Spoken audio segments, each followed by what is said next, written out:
नमस्कार साथियों, आप सभी का स्वागत है। हमने पिछले वीडियो में शैशवावस्था और बाल्यावस्था की जो परिभाषाएं हैं, जो प्रमुख मनोवैज्ञानिकों ने परिभाषाएं दी है, उन परिभाषाओं को पढ़ लिया था। आज हम किशोरावस्था की जो प्रमुख परिभाषाएं हैं, जो मनोविज्ञान के क्षेत्र में कार्य करने वाले प्रमुख मनोवैज्ञानिकों द्वारा दी गई है, उन्हें ट्रिक के द्वारा पढ़ेंगे। तो सबसे पहले आते हैं वैलेंटाइन महोदय। तो वैलेंटाइन महोदय ने क्या कहा कि किशोरावस्था अपराध प्रवृत्ति का नाजुक समय है।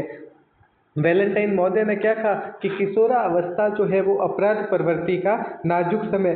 तो एक तो अपन को पता है कि वैलेंटाइन जो दिन होता है वो प्रेम का आदर्श दिन होता है, आदर्श काल होता है। तो ये परिभाषा जो है वो शैशवावस्था की है। और दूसरा, वैलेंटाइन के दिन बच्चा जो है वो क्या करता है, अपराध करता है। बालक या बालिका जो है वो अपराध करते हैं। कैसे अपराध करते हैं? नाजुक अपराध करते हैं। जैसे घर पे झूठ बोलेंगे कि आज जो है वो मैं लेट आऊँगा। या फिर जो बच्चे जो है वो वैलेंटाइन के दिन क्या करते हैं, अपराध करते हैं। और कैसा अपराध करते हैं? नाजुक अपराध करते हैं। तो बस अपन को यही ध्यान रखना है कि वैलेंटाइन जो है, वैलेंटाइन के दिन बच्चे नाजुक अपराध करते हैं। अब यदि परीक्षा में परिभाषा पूछी जाए कि किशोरावस्था अपराध प्रवृत्ति का नाजुक समय है, उक्त परिभाषा किस मनोवैज्ञानिक ने दी है? तो अपन को पता है कि जो किशोरावस्था में जो बच्चे हैं वो अपराध करते हैं, ये नाजुक अपराध करते हैं। और ये किस दिन करते हैं? तो ये वैलेंटाइन के दिन करते हैं। और वैलेंटाइन दिन से अपन क्या याद रख देंगे? वैलेंटाइन महोदय। तो इस तरीके से जो है वो अपन को इस परिभाषा को याद रखना है। आगे है स्टेनली हॉल। तो स्टेनली हॉल ने क्या कहा कि किशोरावस्था जो है वो प्रबल दबाव, तनाव व तूफान का समय है। स्टेनली हॉल ने क्या कहा कि किशोरावस्था जो है वो दबाव, तनाव, तूफान व संघर्ष का काल है। तो इसको अपन कैसे याद रखेंगे कि किशोरों को हॉल में छोड़ दिया जाए तो वे तूफान ला लेते हैं। अब मुझे बताओ, लाते या नहीं लाते? यदि 12 से 18 साल की उम्र के जो बच्चे होते हैं उन्हें आप हॉल में अकेले छोड़ दीजिए, वो सारा जो सामान है उसमें तोड़फोड़ कर देंगे, चिल्लाएंगे जोर से और आपको जो है वो बैठने भी नहीं देंगे। तो अपन को बस सीधे से एक बार लाइन याद रखनी है कि किशोरों को हॉल में छोड़ दिया जाए तो वे तूफान ला लेते हैं। तो फिर ठीक है। तो अब यदि ये परिभाषा परीक्षा में पूछी जाए कि किशोरावस्था प्रबल दबाव, तनाव, तूफान व संघर्ष का काल है, तो अपन को पता है कि बच्चे जो है, किशोर जो है वो तूफान कब लाते हैं? जब उन्हें अकेले हॉल में छोड़ दिया जाए। और हॉल से जो है वो अपन को याद हो जाएगा स्टेनली हॉल। तो इस तरीके से जो है वो ये परिभाषा आपको याद करनी है। बहुत आपके जो दैनिक जीवन में जो ट्रिक, आपके जो दैनिक जीवन की जो शब्द है, उन शब्दों को जोड़कर ही मैंने ये ट्रिक बनाई है। बहुत ही आसान ट्रिक है। यदि एक या दो बार आप पढ़ लेते हैं तो ये सारी की सारी ट्रिक जो है वो आपको बहुत ही अच्छे से याद हो जाएगी।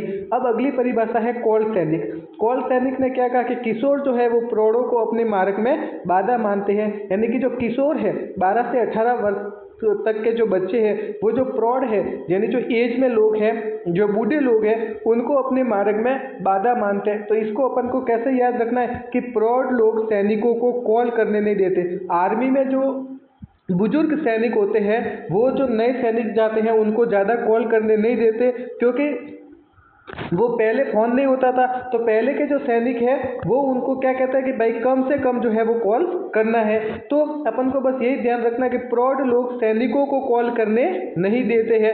अब देखो, सीधी परिभाषा आई परीक्षा में कि किशोर प्रौढ़ों को अपने मार्ग में बाधा मानते हैं। उक्त परिभाषा किस मनोवैज्ञानिक ने दी? तो अपन को पता है कि जो प्रौढ़ से अपन को पता हो जाएगा कि प्रौढ़ लोग जो हैं वो सैनिकों को कॉल करने नहीं देते हैं। और फिर सैनिकों से क्या हो जाएगा? कॉल सैनिक। तो इस तरीके से जो है वो ये परिभाषा आपको याद रखनी है। एक या दो बार यदि इन परिभाषाओं को आप इस तरीके से पढ़ ले तो फिर आपको जो है वो रटने की ज़रूरत ही नहीं है। इसके बाद है रॉस। रॉस ने क्या कहा कि किशोरावस्था शैशवावस्था की पुनरावृत्ति है। इसको आप कैसे याद रखोगे कि किशोरों को शिशु रास नहीं आते।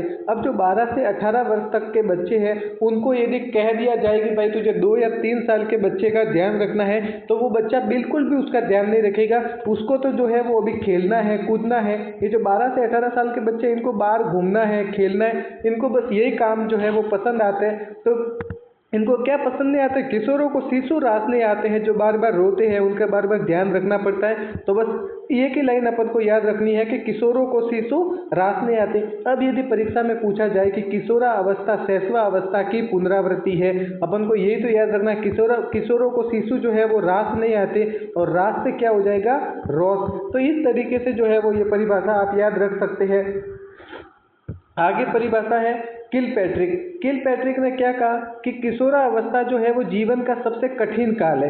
किशोरावस्था क्या है? जीवन का सबसे कठिन काल। तो मुझे बताओ कि जीवन का सबसे कठिन काम क्या है? तो जीवन का सबसे कठिन काम है किसी व्यक्ति को मारना, किसी व्यक्ति का मर्डर करना। तो किल यानी कि किसी को किल करना जीवन का सबसे कठिन काम है। ठीक है या नहीं है? किसी व्यक्ति को किल करना, किसी को जान से मारना जीवन का सबसे कठिन काम है। अब यदि परीक्षा में पूछा जाए कि किशोरावस्था जीवन का सबसे कठिन काल है, उक्त परिभाषा किस मनोवैज्ञानिक ने दी? तो बताओ, जीवन का सबसे कठिन काल से अपन को क्या समझना है कि जीवन का सबसे कठिन काम, और जीवन का सबसे कठिन काम होता है किसी व्यक्ति को किल करना, किसी व्यक्ति को मारना, और किल से क्या हो जाएगा? किलपैट्रिक जो है वो अपन के हो जाएगा। उसके अलावा आगे जो परिभाषा है वो है वैलेंटाइन। वापस से वैलेंटाइन ने एक परिभाषा दी कि घनिष्ठ व व्यक्तिगत मित्रता उत्तर किशोरावस्था की विशेषता है। वैलेंटाइन महोदय ने क्या कहा कि उत्तर किशोरावस्था में जो बालक है वो घनिष्ठ व व्यक्तिगत मित्र बना लेता है। तो मुझे एक बात बताओ, घनिष्ठ व व्यक्तिगत मित्र जो है वो किशोर किस दिन बनाता है कोई बालक या बालिका? वैलेंटाइन के दिन जो है वो उसे एक दूसरे को प्रपोज करते हैं, और प्रपोज करके किसी एक को अपने जीवन में घनिष्ठ एवं व्यक्तिगत मित्र बना लेते हैं, और फिर उसके साथ जो है वो जीने बनने की कस्में खाने लगते हैं। तो वैलेंटाइन के दिन किशोर एक घनिष्ठ व व्यक्तिगत मित्र बना लेते हैं। किशोर या किशोरी जो है वो वैलेंटाइन के दिन एक घनिष्ठ व व्यक्तिगत मित्र बना लेते हैं। अब यदि परीक्षा में पूछ लिया जाए कि घनिष्ठ व व्यक्तिगत मित्रता उत्तर किशोरावस्था की विशेषता है, उक्त परिभाषा किस मनोवैज्ञानिक द्वारा दी गई? तो अपन को पता है घनिष्ठ व व्यक्तिगत मित्रता किस दिन होती है? जगह वैलेंटाइन के दिन होती है, और वैलेंटाइन से अपन को क्या याद रखना है? वैलेंटाइन महोदय। तो इस तरीके से जो है वो ये परिभाषा याद रखनी है अपन को, बहुत ही मतलब बिना किसी टेंशन के कि परिभाषाओं को बार बार अपन रट रहे हैं, फिर एक मनोवैज्ञानिक की परिभाषा दूसरे मनोवैज्ञानिक में जा रही है, वो अपन को काम ही नहीं करना है। अपन को तो ट्रिक से पढ़ना है, और जब आप ट्रिक से पढ़ोगे तो आपको जो है वो कोई भी समस्या नहीं होगी। फिर स्किनर ने क्या कहा कि किशोरों को निर्णय का कोई अनुभव नहीं होता। ठीक है, कि किशोर जो है वो निर्णय नहीं ले पाते हैं, या फिर जो वो निर्णय ले रहे हैं वो सही है या गलत है उसका उन्हें कोई भी अनुभव नहीं होता है। तो इसको अपन को कैसे याद रखना है कि किशोरों की स्किन केयर का कोई अनुभव नहीं होता। किशोरों को जो है वो स्किन केयर का कोई अनुभव नहीं होता।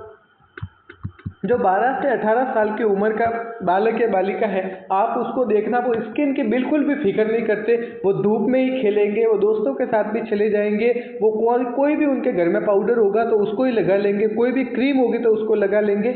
यानी कि किशोरों को स्किन केयर का कोई अनुभव नहीं होता। और ये वास्तविकता है कि किशोरों को जो है वो स्किन केयर का कोई अनुभव नहीं होता। अब यदि परीक्षा में आ जाए कि किशोरों को निर्णय का कोई अनुभव नहीं होता, तो अपन को पता है कि किशोरों को निर्णय का भी कोई अनुभव नहीं होता, और किशोरों को स्किन केयर का भी कोई अनुभव नहीं होता। और स्किन केयर से जो है वो अपन को क्या पकड़ना है? स्किनर पकड़ना है। तो इस तरीके से यदि आप इन परिभाषाओं को याद करें तो आप जो है वो बहुत अच्छे से इन परिभाषाओं को याद कर सकते हैं, बिना किसी तनाव के इन परिभाषाओं को याद कर सकते हैं। और ये परिभाषाएं जो है वो आपको लंबे समय तक याद रहेगी, और किसी भी मनोवैज्ञानिक की परिभाषा जो है वो दूसरे मनोवैज्ञानिक में जो टकराती है, जो समान लगती है, वो भी आपको नहीं लगेगी, और आपके परीक्षा में भी जो सवाल है वो 100% सही होने की चांस है। तो आप जो है वो इस वीडियो को जरूर देखें। इससे जो अगला मैं वीडियो लेकर आ रहा हूँ वो लेकर आऊँगा कि प्रमुख जो हमारे मनोविज्ञान के क्षेत्र में कार्य करने वाले मनोवैज्ञानिक हैं उनका एक बार अपन परिचय पढ़ लेते हैं कि कौन सा मनोवैज्ञानिक कहाँ से है, उन्होंने किस क्षेत्र में कार्य किया। उसके बाद जो है वो अपन टॉपिक वाइज पढ़ेंगे। तो अगर आपको कोई लगे कि इस टॉपिक पे वीडियो बनाना चाहिए तो आप वो कमेंट कर सकते हैं। मैं जो अगला वीडियो है वो उसी टॉपिक पे लेके आऊँगा। आपको वीडियो अच्छा लगे तो चैनल को सब्सक्राइब करें और वीडियो को शेयर करें। धन्यवाद साथियों।